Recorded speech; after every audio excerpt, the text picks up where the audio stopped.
I listened to your interview with Jill Stein. I noticed that she ran through your various hats, which took her a long time to do.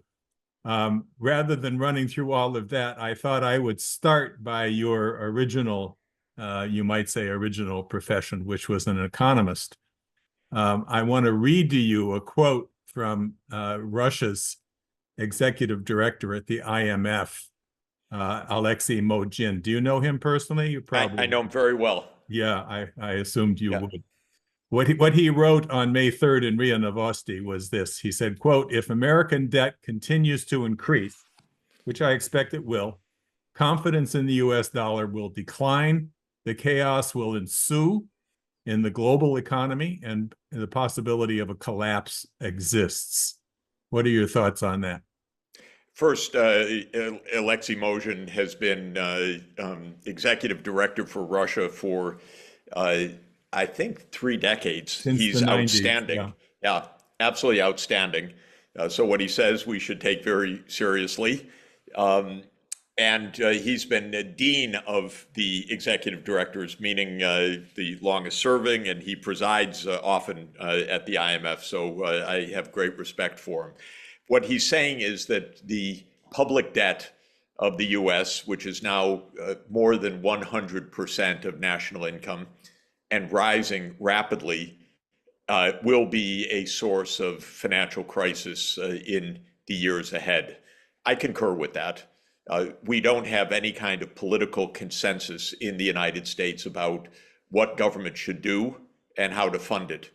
So the recourse of both the Democrats and the Republicans is to run larger deficit spending.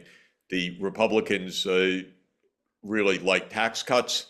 The Democrats like various kinds of spending increases or tax credits, but both sides like war. So both sides spend fortunes on war, and the upshot is that since the year 2000, the public debt has risen from around 1/3 of national income to more than 100% of national income.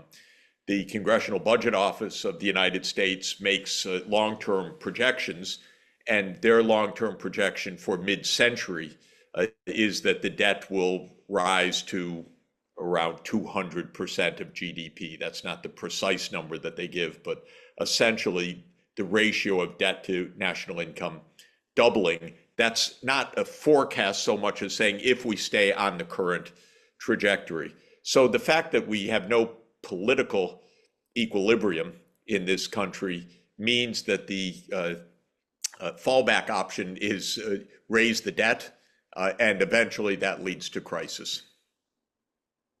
Right. I'm going to continue reading from Alexei Mogin. What he said after that was about the BRICS and the role of the BRICS in dealing with this situation. He said the BRICS are putting together an accounting unit based on a basket of currencies of the original 5 members of the BRICS, which will include daily quotes for the main commodities. And he mentions in that regard oil, grain, gold, metals, and timber. He goes on, mutual trade will be carried out in this accounting unit. If there is a collapse, he adds, it would be necessary to turn the BRICS accounting unit into a real currency backed by exchange traded goods. That's his quote. I'll mention that this is very close to the idea proposed by Lyndon LaRouche in the year 2000 called trade without currency, which was subsequently studied by Russian economists Sergei Glaziev and others who are planning the BRICS policies for how to deal with this global crisis, which, as you know, the Russians and the Chinese are also quite verbally warning of the severity of the global financial blowout that we're facing. So what are your thoughts on that idea? Well, I think first it's important to say that a number of things are in play. And one of them is that the BRICS countries want a means of settlement that isn't the US dollar. So this is one part of what's at play. And that's not even mainly because of the debt crisis in the United States, that's mainly because of the weaponization of the dollar by the United States. The US began around 20 years ago to use the currency not merely as a system of settlements for international transactions, but also as a weapon of foreign policy by seizing the assets of countries deemed to be adversarial to the US. So the United States seized the balances of Iran, seized the balances of Venezuela, of Afghanistan, and now the big one, Russia, roughly $300 billion of Russia's financial assets frozen by the Western governments.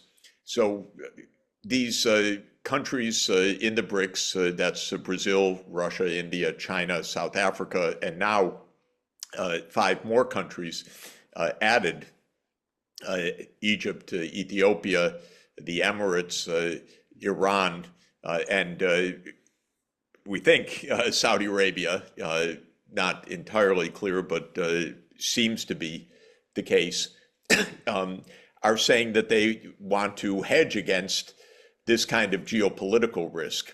So this is one factor in this. The second factor is that the dollar itself may become unstable for the reasons that we were speaking about.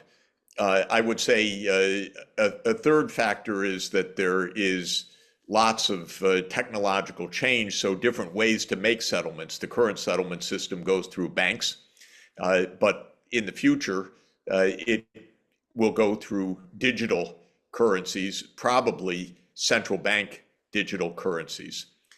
Now, all of that then also raises questions. If you have a central bank currency, renminbi or a dollar or a ruble, how do you manage monetary policy? Should that currency be backed by a basket of commodities? If so, in what sense backed? That basket could be a price indicator for monetary policy. It could be a literal kind of gold standard where you can take your currency unit and convert it into units of some kind of commodity or basket of commodities. There are lots of technical choices, but the question is, does the central bank need some kind of anchor of a commodity to be responsible? Otherwise, the claim is sometimes made that central banks are inherently inflationary, and at the end of the day, unless the currency is backed by something, it will be inflated away. So these are the issues that Lyndon LaRouche raised. These are the issues that the BRICS are tackling right now. In my view, the order of priority for the BRICS is first not to have their foreign reserves seized by the United States or Europe, because both the US and Europe are misbehaving very badly. They are using what should be financial instruments as foreign policy adversarial instruments. This is a big mistake, and the BRICS want something else. Second is this unit of account issue. It happens that the first 5 countries, Brazil, Russia, India, China, and South Africa, all have currencies that start with the letter R. So the Brazilian real, the Russian ruble, the Indian rupee, the Chinese renminbi, and the South African real, and all of it, so they call it the 5R. The rand, I'm sorry, excuse me. They call it the 5R currency unit. That's a term that apparently Mogen came up with that idea. Yeah, I also talked about that in recent years. Oh, okay. I just found it an amazing coincidence Yeah, right. that they're all. But in any event, Alexei is carrying the ball on this. So there's lots of good ideas to have a unit of account And I think there's an interest among these major countries to do that. And they're working pretty hard on this right now, and I'm in favor of it. Yeah. I think there's nothing wrong with having some alternatives. I keep saying to American policymakers, stop uh, wrecking the dollar, stop weaponizing the dollar, stop seizing other countries' assets. It's absolutely ridiculous. If you want the dollar to be used, you can't use it like a punching bag this way. I'm sure you know that there's now bills in the Congress and discussion to not just freeze the Russian money, but to use at least the interest earned from it to literally hand it over to the Ukrainian war, so it Well, could be used to kill more Russians. This is part of the aid legislation, not aid. This part of the military spending that was passed last month Right. is directing some kind of seizure of Russia's assets. Plainly illegal, but also plainly stupid. Yeah, But that's stupid. I don't count on intelligence from the Congress. Yeah, right. So as I mentioned, I watched your interview with Jill Stein. I also saw your interview with Judge Napolitano. It's very interesting, and with a man named Robert, whom I sort of surmise is connected to the Vatican. Oh yeah. He does a show around Vatican issues. Yeah. Yeah. What's his name? Moynihan. Robert Moynihan. Moynihan. Yeah. Moynihan.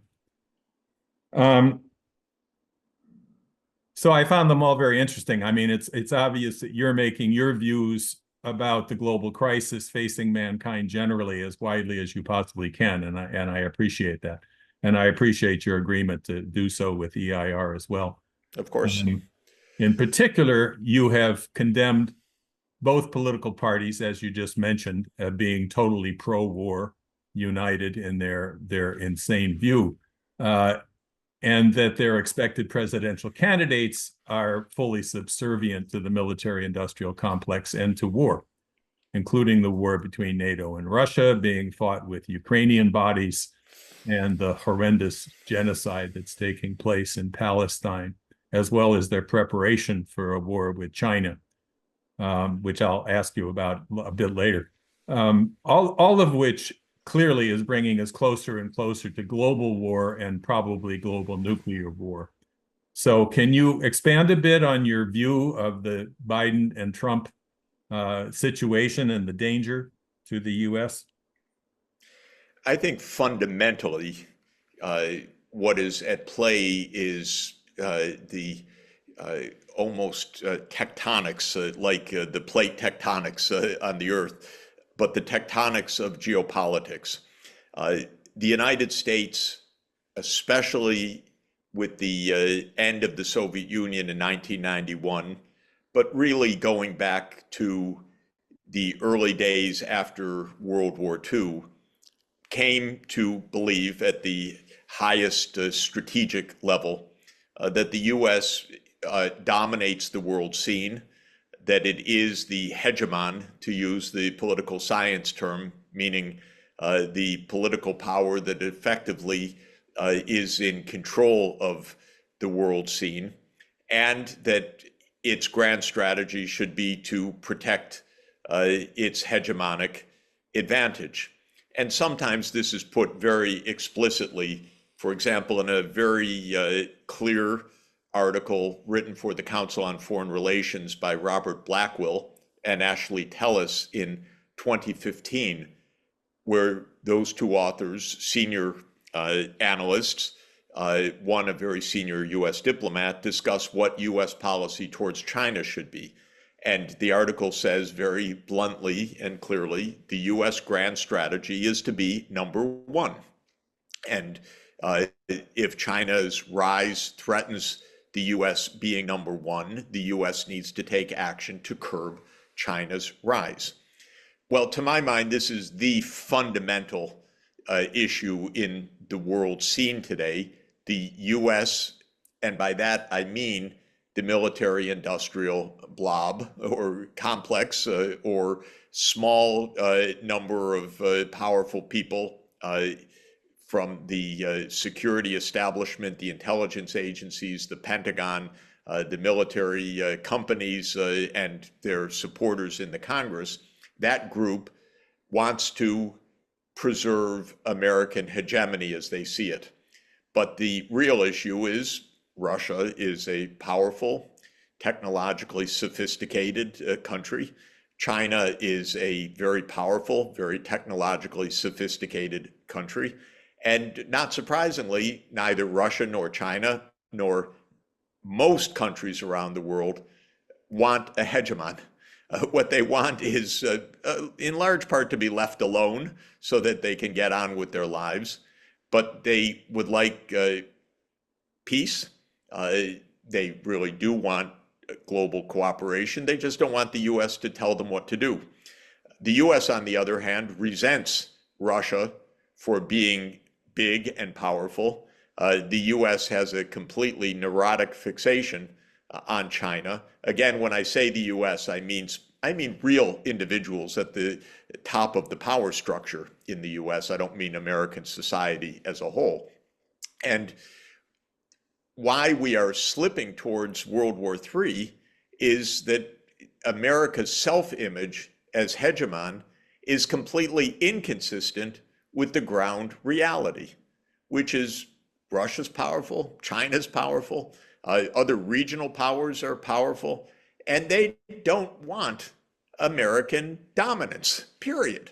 So when the United States government declared already in the late 90s, but then committed in the year 2008 that it would expand NATO to Ukraine, Russia said, no, not on our border. We don't want you next door. It's obvious that if China said we're going to start putting military bases along the Rio Grande, it would trigger a kind of reaction in Washington, not saying, oh, that's just fine. You do what you want. We saw the response when the Cubans moved, when the Russians moved into Cuba. We already saw the nuclear war. We ran that show once, but right. One of the points about the U.S., just to digress for one moment, is that our senior officials absolutely refuse even to try to think like the other side might think and to take that into account, much less to reflect on it and use that reflection as a way to stay out of disaster. We absolutely reject that. We do what we want, and we expect others to do what we want. And so what you raised, the war in Ukraine, the war in the Middle East, the risk of catastrophic war in East Asia, in my mind, it all comes down at the core to this U.S. demand, you do it our way or we'll have war. And the U.S. ends up getting in a lot of disastrous wars. It gets millions of people killed because of this kind of approach. And we're in the midst of it now. Biden obviously doesn't know where the brakes are. I don't know if he knows where anything is right now. Trump is an odd character, of course, utterly unpredictable. He had neocons and he had anti-neocons in his administration doing very haphazard things. And it's probably true he would be less pro-NATO in Ukraine, but he was absolutely up for goading China and as aggressive as can be pro-Israel in the Middle East. So all of it is to say, in my view, there's not so much difference at the political personality level. Structurally, the U.S. Security establishment is fighting for its hegemony, and it could end up creating a world war. Right. I'll mention, since you brought up the military-industrial complex, you may know that Ray McGovern has expanded that idea to the Mickey Mat. You know, absolutely, the Mickey Mat, which includes the media and academia, and I'll come back to that when we come back to Columbia, especially. But let me first ask you about the Oasis Plan. I'm sure you're familiar with this. This is an idea that LaRouche had way back in the 1970s, with his idea being the only way to resolve the perpetual warfare that had been created in the Middle East by the British, the way they set it up, was which has been turned into a cockpit for war by the British, eventually against Russia and China. But the only way to deal with that is to deal with a massive development plan addressing the needs of both sides, and in particular, the massive shortage of water in the region through canals, nuclear-powered desalination of seawater, related developments, Belt and Road style developments for the entire region. We sponsored a conference on this concept last month in which 4 ambassadors, including 2 from Palestine, backed that idea, and basically spoke in support of it, along with scientists and water experts from around the world. Lynn argued when he first developed this that the idea that this is a great idea, but we have to get a political settlement first, is that this is backwards, that the vision for a real solution, a solution that a long-term that actually addresses the infrastructure needs of both sides, is required, like the Peace of Westphalia, which I know you're familiar with. So you know Southeast Asia very well. What are your thoughts generally on this development solution? But you mean the Middle East, not Southeast Asia. I absolutely meant Southwest Asia. Oh, okay. Right. All right. Good. Thank you. Right. I think that we actually need a political solution and an economic approach. And the political solution is at hand because all the world agrees to it, other than 2 countries. The political solution is that there should be a state of Palestine, and it should live alongside the state of Israel. And Israel should not be able to veto a state of Palestine. And we're actually quite close to that, except the U.S. keeps vetoing it on behalf of Israel. If the U.S. would actually be sensible and say this is what international law, international agreements, and the only way for a global consensus that exists to resolve this crisis is, we would actually get there quite quickly. The U.S. alone vetoed the state of Palestine as the 194th UN member state. What's ironic, and I speak to diplomats in the Arab region all the time, and in the Arab and Islamic countries all the time, they're ready for peace with Israel, peace, normalization of relations. They don't want war in the region. The Saudis don't want war. UAE doesn't want war. Egypt doesn't want war. Jordan doesn't want war. Lebanon doesn't want war. But they want Palestine not to live under apartheid rule, or worse, under a genocide, which is what's happening in Gaza right now.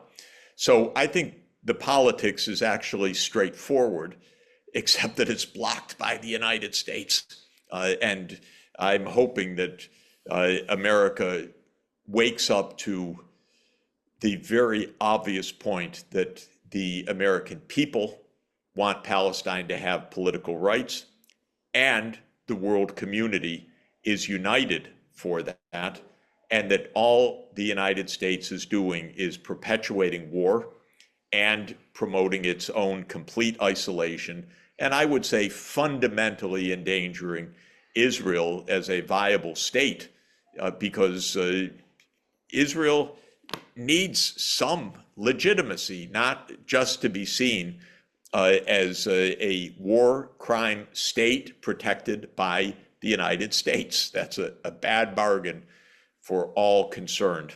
When it comes to the economics, I couldn't agree more. There's ample opportunity for regional development, and there is a water crisis, and desalination is the way forward, and there are so many things that could be done. One needs peace.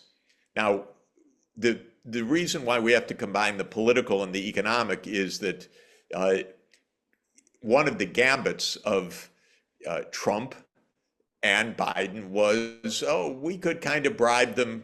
They don't really need a state. All we need is some economic terms.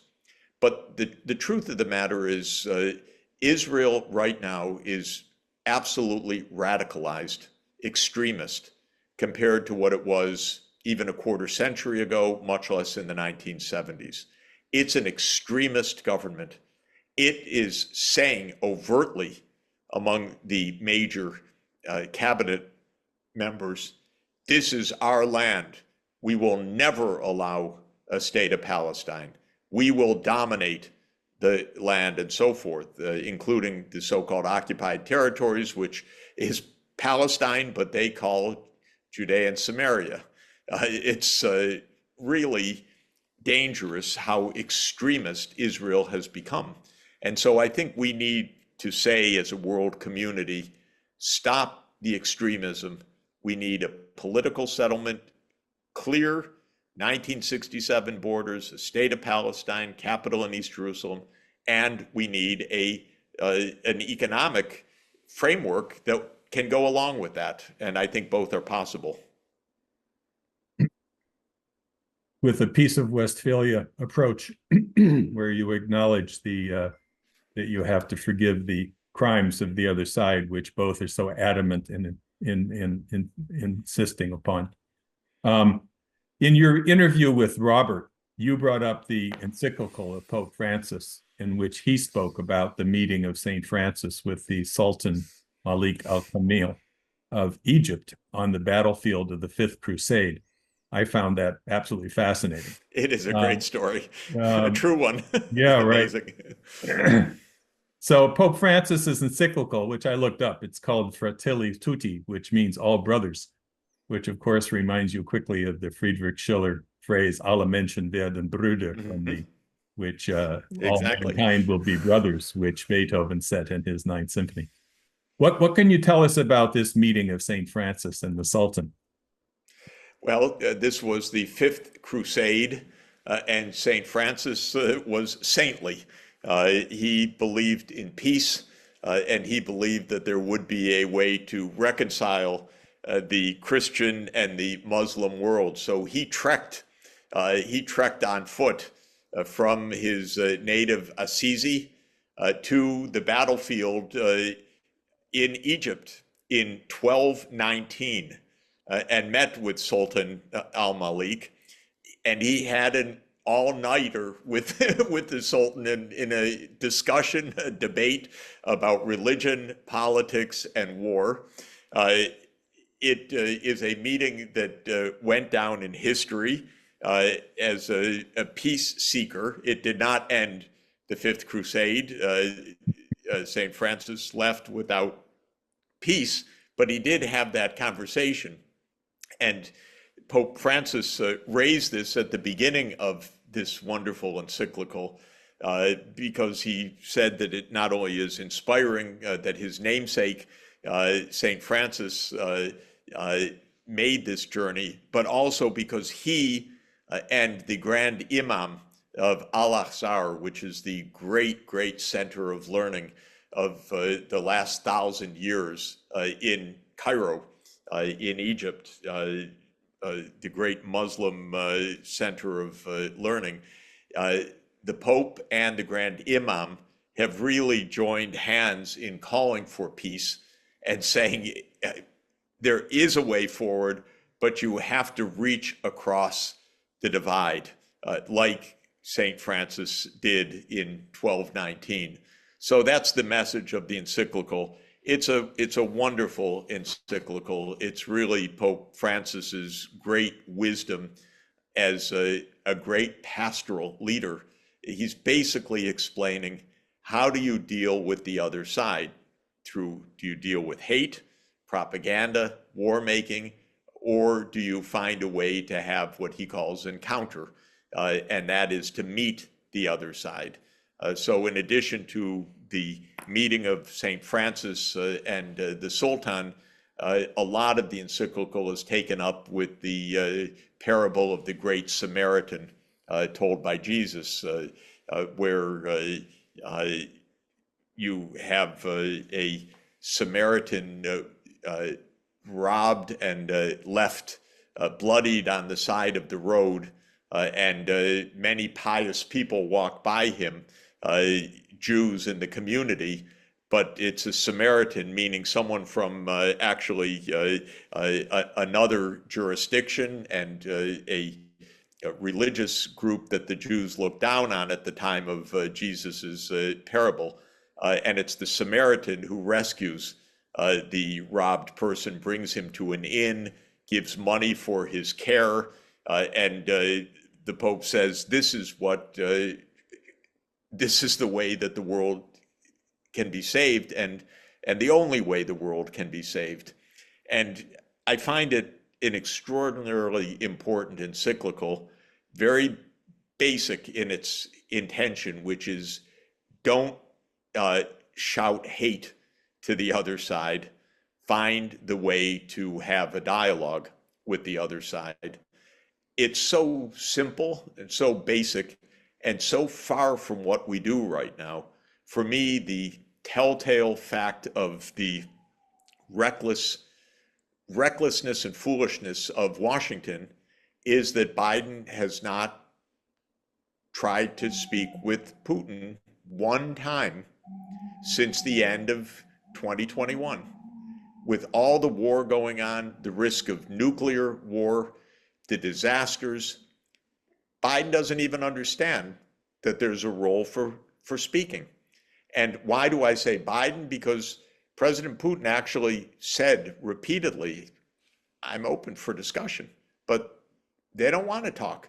And the truth is, I've been watching this very close up because I know all these people. The US does not have the idea of diplomacy. They don't get it. They don't know it. We have a Secretary of State, but we don't have a diplomat. Right. On the question of the Vatican's role in this situation, in addition to the encyclical which you just described, you're also a member of the Pontifical Academy of Social Sciences at the Vatican. I'm afraid I don't really know exactly what that is, but I'm wondering what you and others in that and in others that you're in touch with in the Vatican, what is being done to try to realize the Pope's offer from a few years ago now to use the Vatican as a forum for peace negotiations. Well, the Pope has reiterated this just recently. He said that Ukraine should show the bravery to open to negotiations. Actually, in Ukraine, there's a law that Zelensky pushed, which says that it's illegal to negotiate with Russia until Russia leaves Ukraine. In other words, we can't have negotiations to end this war. Yeah. The war magically has to end first. Well, this is completely backwards, completely destructive, but it has meant that Ukraine rejects negotiations, and the United States, which is very poorly led by President Biden, takes the line, which I think is both a dodge and a delusion. Well, we can't do anything unless the Ukrainians ask for it, and since the Ukrainians don't want negotiation, we say no to negotiations. This is a complete cop-out. Actually, it's almost the opposite of the truth. The U.S. has pushed this war all along. The U.S. has funded this war. The U.S. has armed Ukraine. It's the U.S., by the way, that told Ukraine, keep fighting, when Ukraine was ready to settle on the basis of neutrality in March 2022. And then the US and UK came in and said, no, we arm you, you keep fighting. And that is about 500,000 deaths earlier that would have been averted, but for the U.S. insistence, I would say, that its client state keep fighting. And so all of this has meant that while the Pope has said repeatedly, the Vatican stands ready to use the Pope's good offices, to use the Vatican, to use our ability to have outreach to Patriarch Kirill and other religious leaders. It's been blocked by the geopolitics up until now. Right. Now, in terms of the U.S. as the unipolar power of the world, nearly the entire global South is now quite verbally and publicly and openly rejecting the whole policy of colonialism. Really, the 500 years and plus of human history has been largely defined by this colonial era. But they're now being offered something quite different from the BRICS, from the Belt and Road, something different than the austerity and subservience that the IMF and the World Bank policies and the colonial powers have imposed all these centuries. So what do you think about the Belt and Road and the BRICS policies in terms of dealing with the continuing immiseration of much of the developing sector, so-called third world, as we used to call it? Well, the U.S. really has starkly divided the world because the U.S. has said you're with us or you're against us. And it said that repeatedly. It said that with regard to the Iraq War in 2003 and onward, and it says it now with regard to Ukraine and the sanctions against Russia. You're either with us applying these sanctions or you're against us. Most of the world doesn't want to be for or against. It wants to be left alone. Most of the world is trying to get on with living, trying to get on with facing many, many challenges and crises, and it doesn't want to be told by the United States, you do what we say or we somehow punish you or put on sanctions and so on. So we're in the midst of that upheaval right now. Europe, to my disappointment, which has the capacity to be an independent actor, has for the moment fallen almost entirely into the US camp. And countries that should know better and a European Union that should know better acts almost as if it's simply a complete dependency on the US. And the European Union no longer distinguishes between the EU, which is an economic and political union, and NATO, which is a US-led military alliance. And it's a shame, but true, that the capital of the EU and the capital of NATO are both in Brussels, in the same city, and effectively the same thing right now. So when the world divides, you have the US and Europe and a few allies in Asia, important countries, Japan, Korea, Australia, New Zealand, Singapore effectively in that group. And then you have most of the rest of the world, not per se against the US, but saying, stop it. Stop dividing the world. Stop creating Cold Wars. Stop your military expansionism. Stop your regime change operations and all the rest. Just get along. And that's the vast majority of the world. I would say 150 countries or so. There are 27 in the European Union, plus the United States, plus the handful of non-EU countries, Britain, Canada, Australia, New Zealand, and so forth, coming up to probably about 40 countries in the, quote, US camp. It's a dangerous, sad, ridiculous way to behave, that we're number one, and if we can't be number one for everybody, we'll be number one in our group. among the 40 or so, and will divide the world. It's a lousy bargain for Americans. It's a lousy bargain for the world. It's pretty much where we are right now. Now, when you look at any other individual developing country, generally their position is, I'd like to trade with the US, I'd like to trade with Europe, I'd like to trade with Russia, I'd like to trade with China. Why should I choose? I just want to get along. I don't need to take sides. But it's the US that is forcing this sharp division. And it's a shame, and it's a huge mistake for the US, because when countries are forced to choose, they say, okay, we'll go with the other side, because it looks like a better bargain. And when you ask specifically about what's on offer, one of the things that's on offer right now is this Belt and Road Initiative, which is a $1 trillion plus initiative of China to finance modern infrastructure in partner countries. Fast rail, this is a huge part of Belt and Road.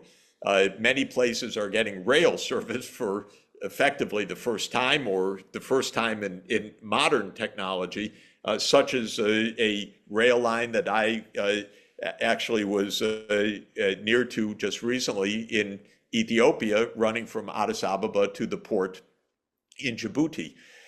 Many countries are getting major power systems, hydroelectric dams, and so on. And so the Belt and Road Initiative is a tremendous initiative. Naturally, the United States badmouths it, says it's awful, it's terrible, because the United States can't say anything good about China, because China is an affront to the American arrogant claim of superiority. And so everything the US says about China is bad-mouthing. It's basically lies, fibs, misrepresentations, and misunderstandings, because what China's doing is very constructive in the world. And so this is why so many other countries are saying, okay, you force me to choose, I choose the Belt and Road. Right. Well, finally, there's some revolt going on in the United States. I mean, we now have hundreds of universities in upheaval. Students are protesting the war policies of our government. They're spurred on, obviously, by the genocide in Gaza, but it really goes beyond that. The response of both parties and most of the Congress has been send in the police, and perhaps soon the National Guard. People may recall that it was exactly 54 years ago in May of 1970 that the National Guard opened fire on peaceful demonstrators at Kent State University in Ohio, killing 4 and wounding 9.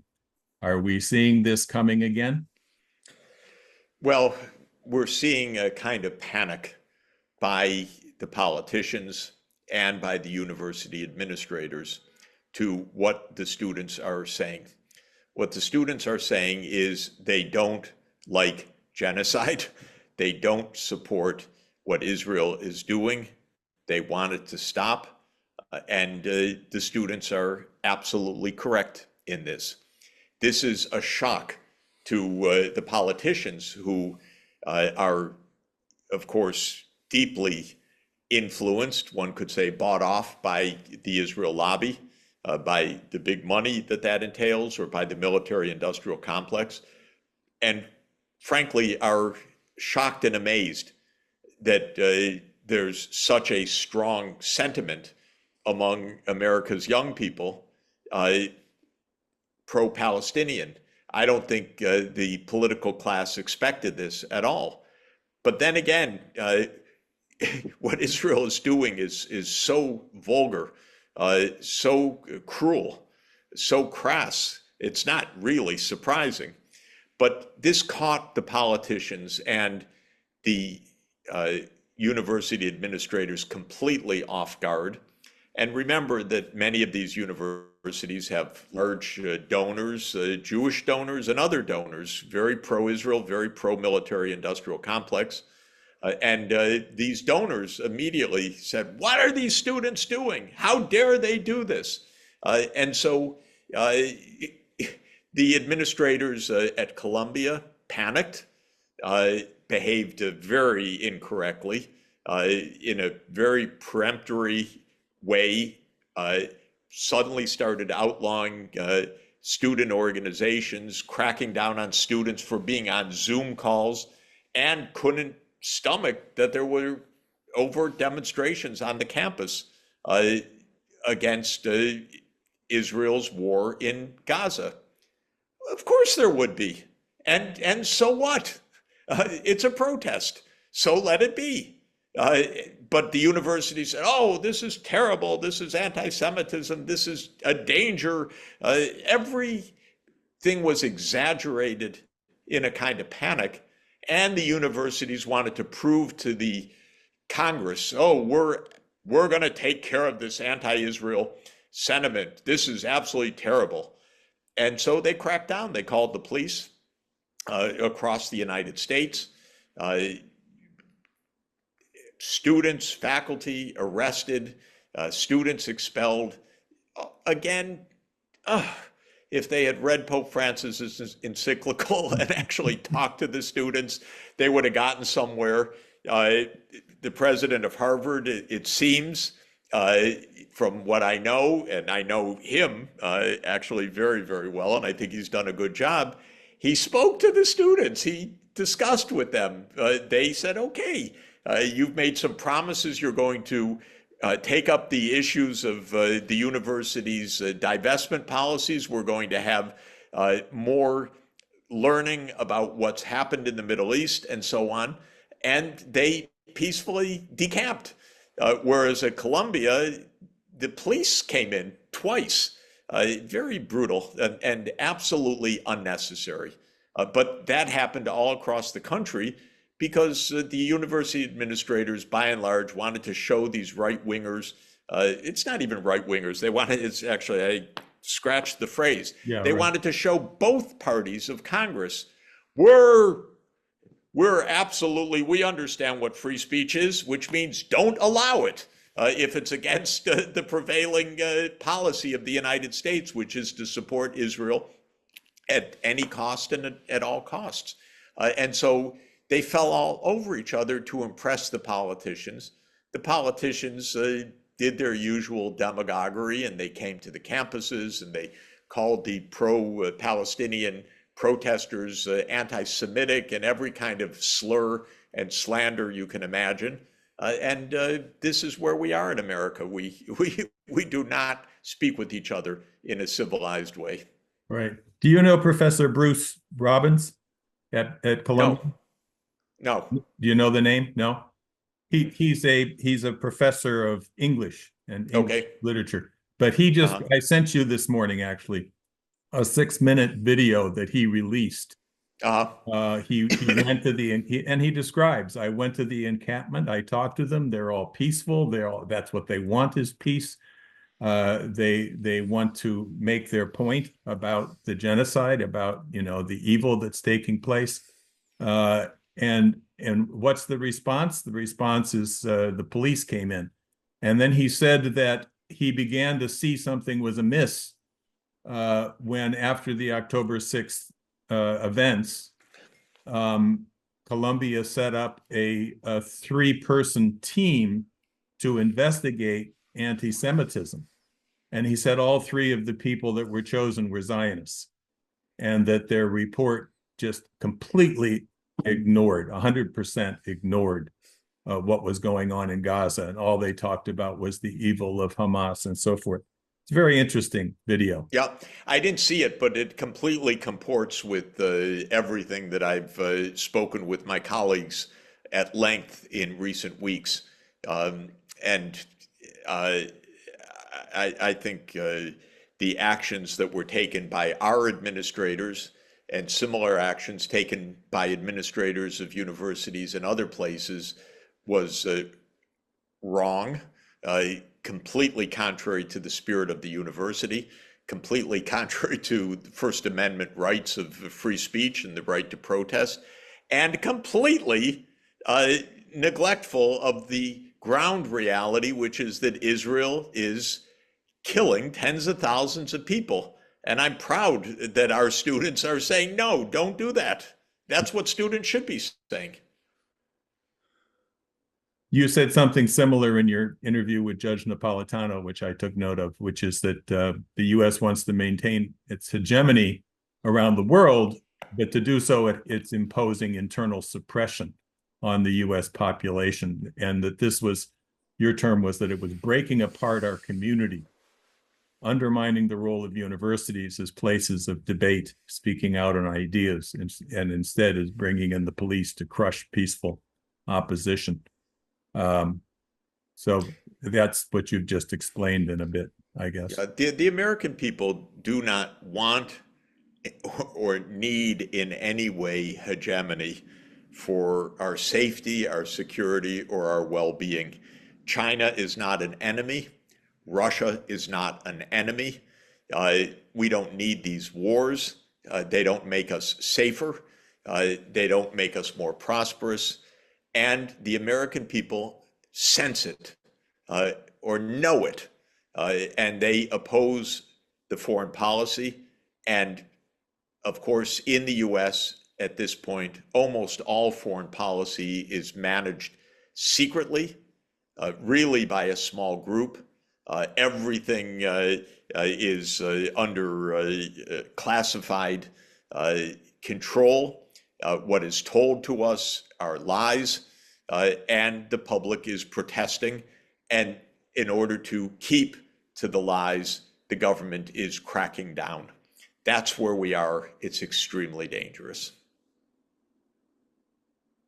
What else do you think is going on amongst the faculty at Columbia and perhaps other universities that I'm sure you're in touch with as well?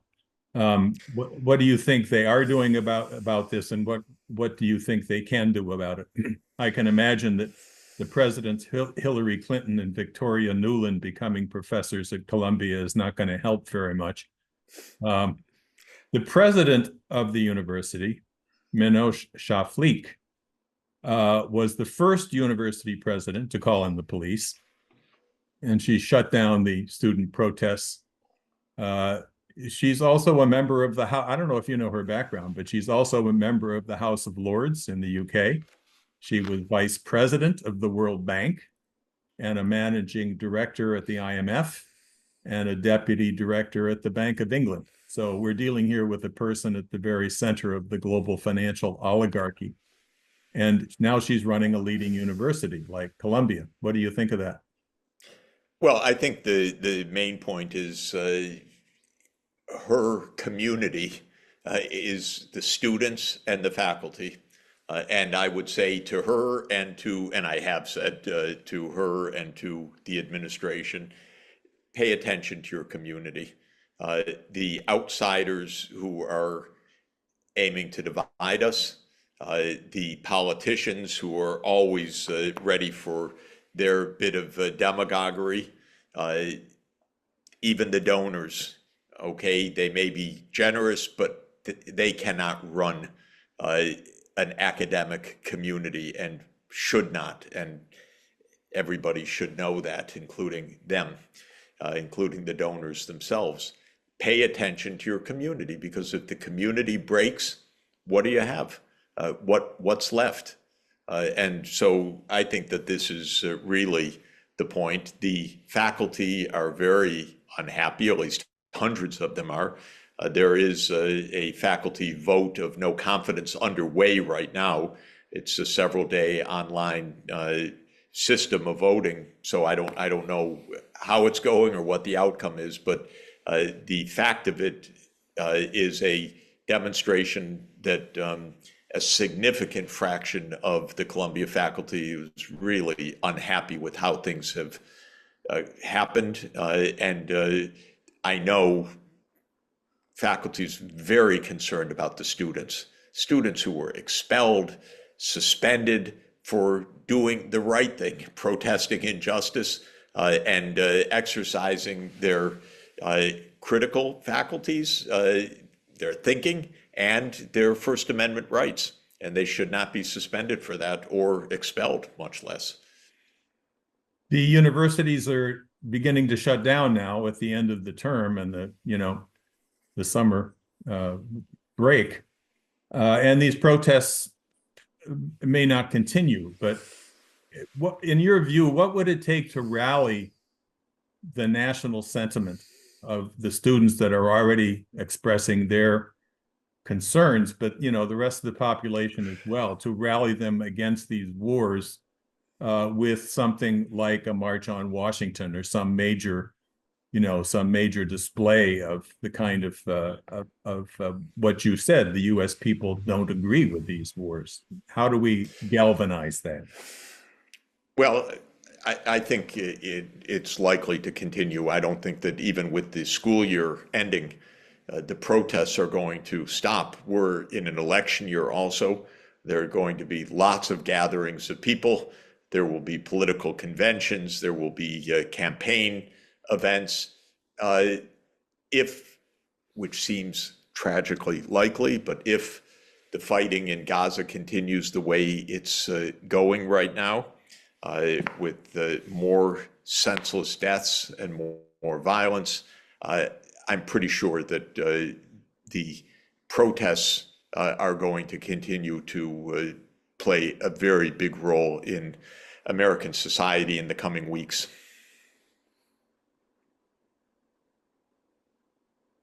Do you have any recommendations on how to consolidate that or to expand on it? I don't have recommendations. I'm trying on my part to move forward the diplomacy. My particular my particular area of effort right now is to try to apply the maximum logic and geopolitical sense for the U.S. to drop its veto on the state of Palestine, because I really believe if we could have a state of Palestine in the UN, so much of the rest of making peace would follow very quickly. Yeah, right. Well, as you certainly know, there were tens of thousands of Israelis who've been out in the streets over the last few weeks, generally demanding an end of the war and a release of the hostages. And Bibi, of course, has insisted that the planned slaughter, and now it appears the ongoing slaughter of innocents in Rafah, is going to proceed with or without a deal with Hamas. Do you see any hope that the Israelis themselves can end the madness of Bibi and Ben-Gvir and Smotrich, so forth? I'm not so optimistic. I'm not so close to it, but this group is ruthless. This is obvious.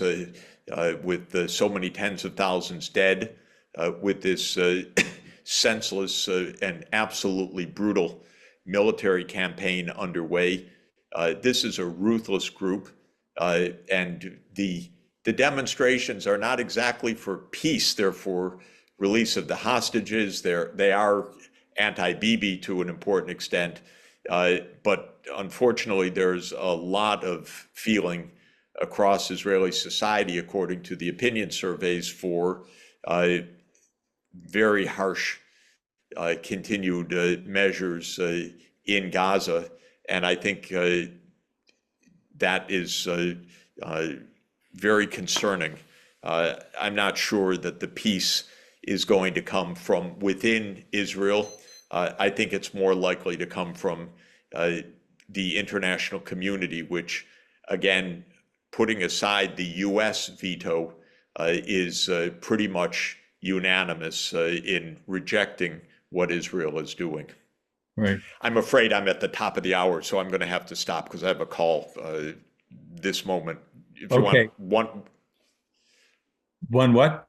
If you wanted one more, that would be fine. Well, but I'll ask you to close by saying what you can about China. You know China very well. You spend time there. We've already discussed the fact that the NATO people want a global NATO, want a war on China. What do you think we should do about this? Well, since China's a rather big 1.4 billion people, and with a huge and I think very constructive role to play in the world, I hope we could have another discussion about that at length. So I don't want to oversimplify, but I will say basically one sentence: China is not our enemy. This is the most important point to understand. China is not out to run the world. It's not out to dominate the United States. It's not out to invade the US. It's not out to hinder the United States. The idea of China as the enemy is a US concoction. It's a resentment of China being large and successful. It is not a measure of China per se. And this is the most important thing for Americans to understand. Stop making enemies where they don't exist. If one persists long enough in calling someone else an enemy and acting that way, you'll create an enemy. But if you have more sense and understand that China is not our enemy, we have no reason to make China an enemy, nor will it be an enemy.